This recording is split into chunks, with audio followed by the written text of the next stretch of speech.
Hello, everyone. This is Sunday. This should have been Thursday, but suffice to say, my computer and I had a disagreement. It disagreed to do anything. I agreed it should go in the bin, so now we have a better understanding. Now, today's jolly subject of discussion is trauma, or traumas.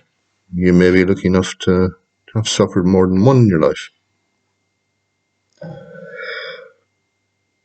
Now, I have had a few of these wonderful things in my life, and they are insidious,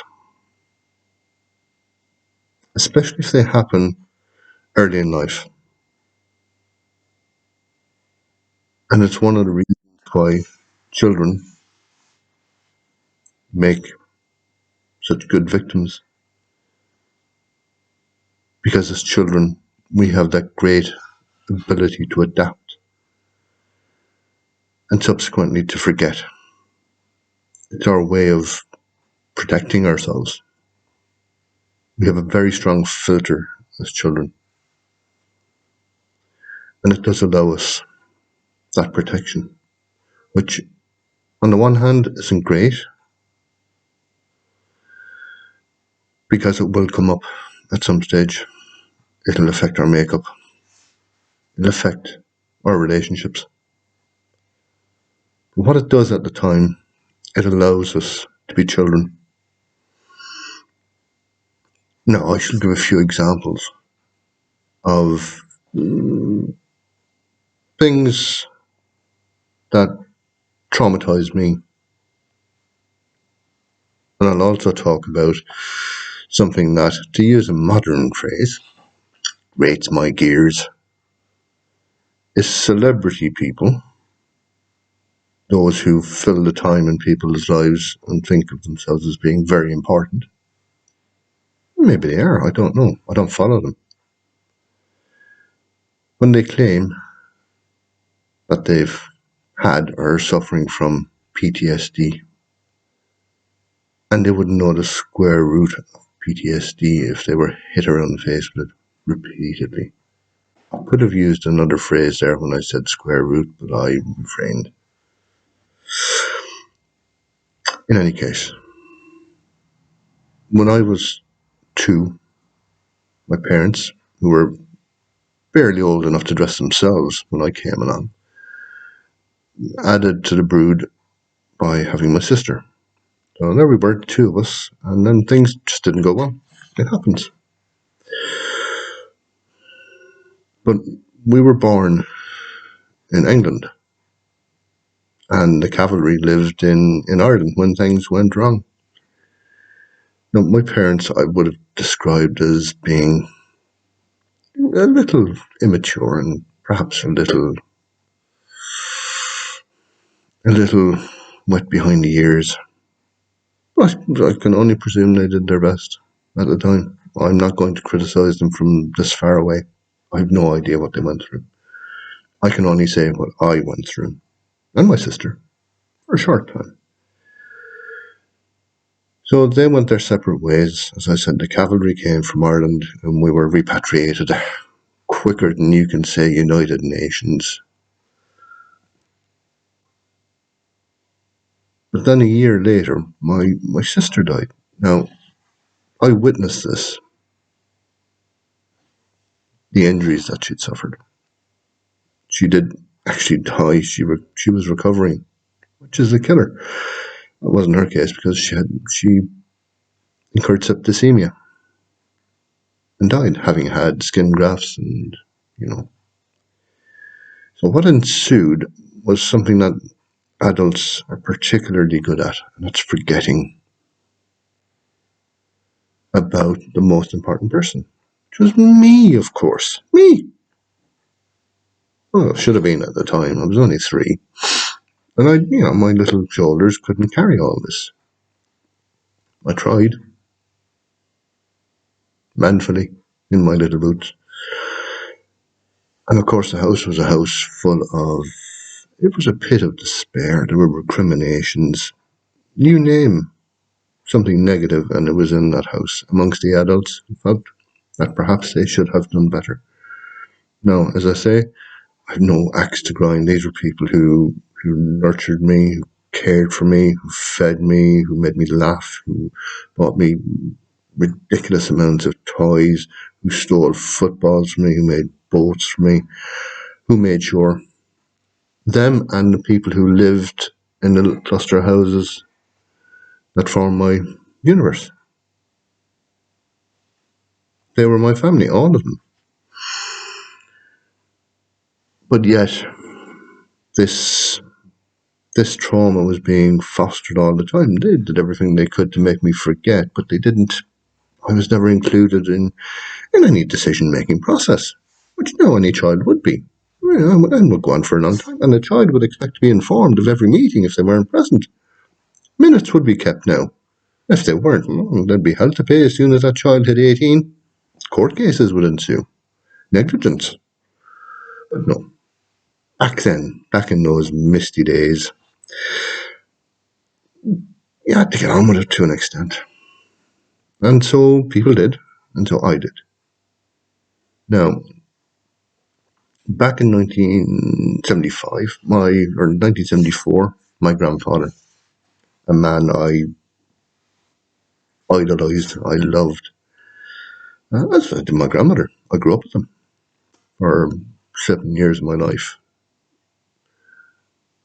He, unfortunately, fell victim to leukemia, and the following year he died. And, as you can imagine, this was not a good thing.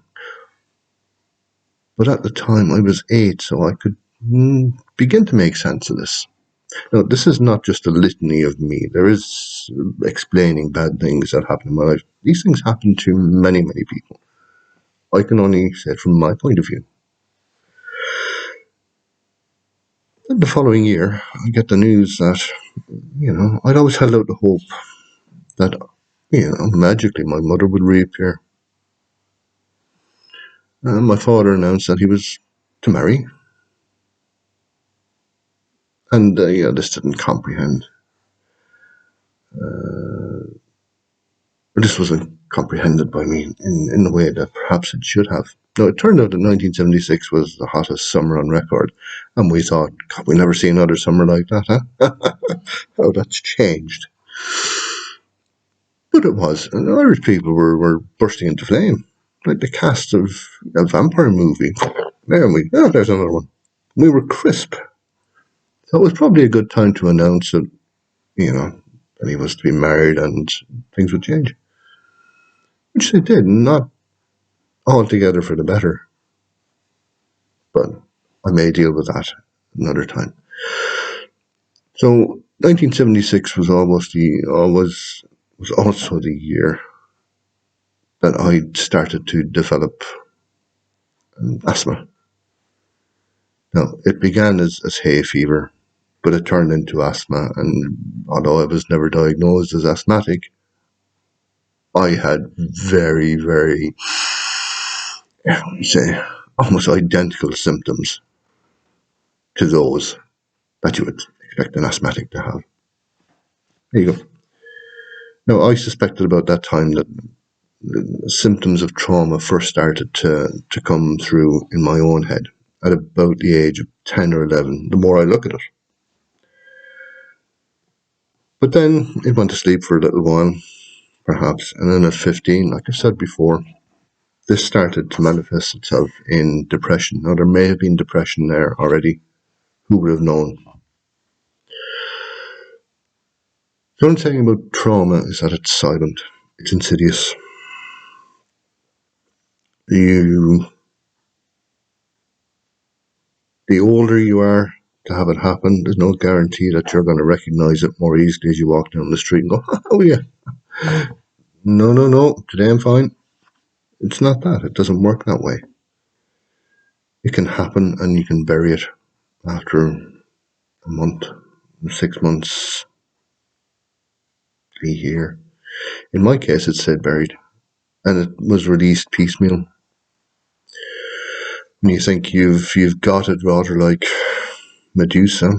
And Medusa is not a horrible figure that she's made out to be in modern times. Medusa was revered by the Greeks and the Romans. She was a sign of goodness. So there you go. Or Hydra, better one. You cut one and three appear, 10 appear, whatever. Hydra, better. And that's the way it can happen, and probably has happened for me at times. I feel like I've got this little bit under control, and something else surges. It could be a scrap of a memory. But one thing you can't do is force it. This has to happen. Now, for me, dreams are a great way. I'm an outrageous dreamer, really, especially if I sleep for a long time. Like I said before, in my family, not only am I nocturnal, but my family is, Olympic standard dreamers and sleepers. I presume the dreams are in there. If I'm like that, there's a good chance they're like that. But yeah, my dreams are wonderful. And in a way, helped me to understand, or they did when I saw a very good psychoanalyst. And I will return to this person. I certainly will. I have. I mean, this man could win a Nobel Prize for Literature, because nobody believes some of the things that come out of my head. Anyway, I digress, as I'm wont to do. Trauma is a terrible thing, because, like I said, it's silent, it's hidden. We don't know when it's going to come to the surface. The one thing I do know is that without the people that I had around me, my family at the time, my grandparents, my uncles, aunts, my neighbours, my great neighbours,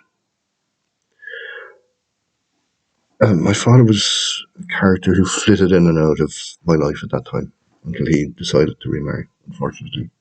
Well, very early on, I lost my father. I lost my mother. I lost my sister because he couldn't handle being around where the accident had happened. I can understand it. He was extremely close to his daughter, but he forgot he had a son. This is the other side of trauma. It's those who feel that they feel guilt. It's the only word for it. They feel a terrible guilt. And they do disassociate. In many cases, there's a large amount of narcissism going on. And those people need as much help as the person who was closest to it. In my case, me. Nowadays, there would be some sort of group therapy.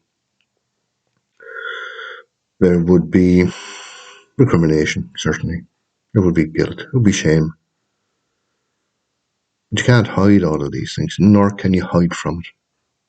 Now, people who suffer most are small children, because they behave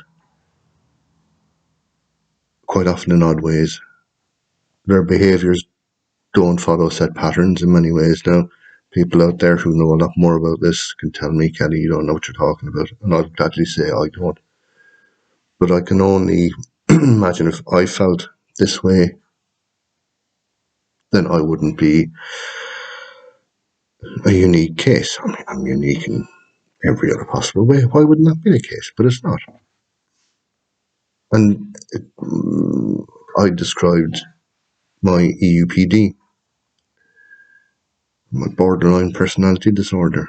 A lot of my behaviour, it doesn't follow a pattern other than that prescribed for such an illness, but other things may be involved. Environmental, not working, things like that. Low self-esteem, no confidence. And when you start to add those into any sort of an emotional mix, and throw in some feelings, you've probably got a person who's very upset, a person who can't see life the way others do, a person who can't associate in the same way. And it's to the eternal patience of those who deal with people who, very young people and adolescents, would probably be quite a handful, who deal with them and try to make this corral of love. That's the only thing that will out in the end. Pharmaceuticals might help. You never know, but they won't. You're not going to go down that road ever. But love is the only thing that will help us. Then getting the person to talk, getting to understand what's here, what's behind their own feelings, why they feel that way. No, nobody may know the exact circumstances. Think of young children that are brought from, insalubrious circumstances, and you do not have to go outside your own country to find these. Some years ago, footage of Romanian orphanages were shown, and there was, I remember people saying, God, it's awful that people have to live in those conditions. I was thinking, lads, this doesn't just happen there. This happens fairly close to where you live. There are people there who need your help. You don't have to go too far to find these things. Now, gladly, help is there. And it helps us to understand it, even as adults.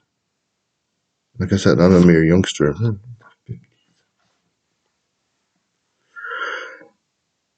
And, I find new things all the time. So imagine what it's like in the head of a youngster, 6 or 7. You reach your first age of reason, and this Pandora's sitting at the bottom of your bed going, how are you doing? That's not meant to be that sort of an example, no. But she's sitting there with her box, and she's going, look, what's left? There isn't even hope. And you're that young person, you're trying to figure this out. You think, am I starting to see things? That's what it felt like for me. Not so much at 7, but certainly at 10 or 11. I was trying to figure out these things, When you have a lot of changes in life as well. I said remarriage, then a sister at the age of 10 was born.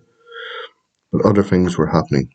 My health had gone down at a rapid pace due to these asthma-like conditions, as we call them. And like I said, there were probably the first rumblings of dissent up here amongst the not depressed and depressed factions in my brain.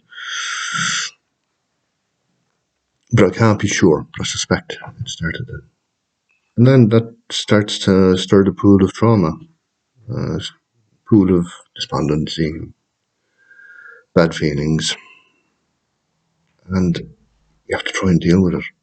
And we're not equipped to deal with this. That's why we need help. I will say it yet again, trauma, especially, is insidious. Anything that goes on in our head, we can't see it. Trauma is a particular case because it lays hidden for so long. Depression, we can feel it, we can see it. Other people can see it and feel it.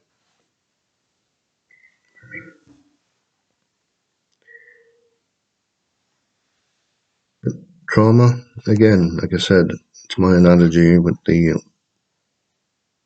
struck bell. Trauma reverberates for a long, long, long time. Sometimes it's a huge bell that's hit very lowly, but it goes on and on and on until it hits something else sometimes, and it comes to pay you a visit. Which is why, if it's suspected that a person has trauma, or they think themselves they have, then it bears investigating. What is wrong? What doesn't help people who suffer from trauma? Are these utter gumbeans who say, oh, just because I wasn't able to park somewhere, or just because somebody was nasty to me in a shop, I now have PTSD. It's all fine and well putting this out there on social media, but that's only feeding the fire around which these idiots gather. All you're doing is making their lives seem more important to other people than them. They're not even worth laughing at because it's not helping those who think maybe I have, and then they see something like this and they go, maybe it's not that important after all, and they regress further into themselves, pushing the trauma that had come to the surface, perhaps, back down the pecking order. So please don't feed them. Don't feed the idiots anymore. Leave them in the zoo where they all belong together and just walk away and close the door. Please. Show kindness and love to those who need it. If you think somebody's having a bad day, you see it on their face. Smile. Smile. Real smile. Do it properly. Don't go, because you look strange. Smile. You can go, hello, how are you? And mean it. You want people to see it in your eyes. Are you okay? Can I help you? Try to get that mixture of empathy and love. Try to get that right. Even if it's only for a minute in that person's day, they can carry that memory with them. When they get home, they can say, "Jeez, I met a mad person today. You never leave. You looked at me. Oh, mad." But at least they'll have a memory to carry. At least they'll have had contact. And love. Love is a word that's used far too much. People render it meaningless. Love comes from here. Comes from here. Comes from here. Our second brain, if you want to call it that. People do. That's where there's an awful lot of serotonin. Most of it in our bodies. Serotonin. Sorry, French pronunciation.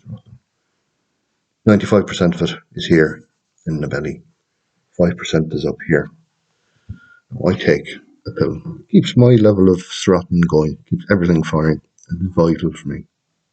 It'll keep me this happy anyway. And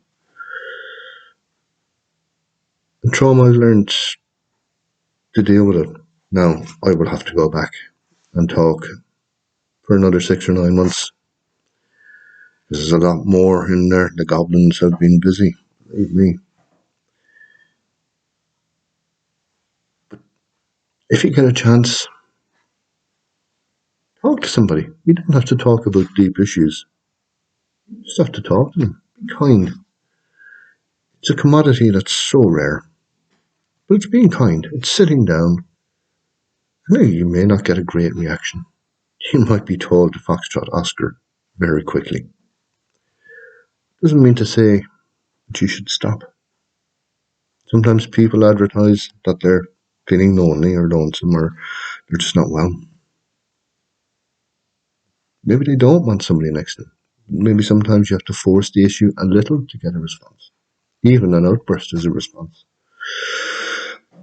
So I'll say again, if you are in a situation where you're being bothered by the goblins, depression, or if you know there's trauma there and you're not doing anything about it, I'm not going to tell you to do something about it.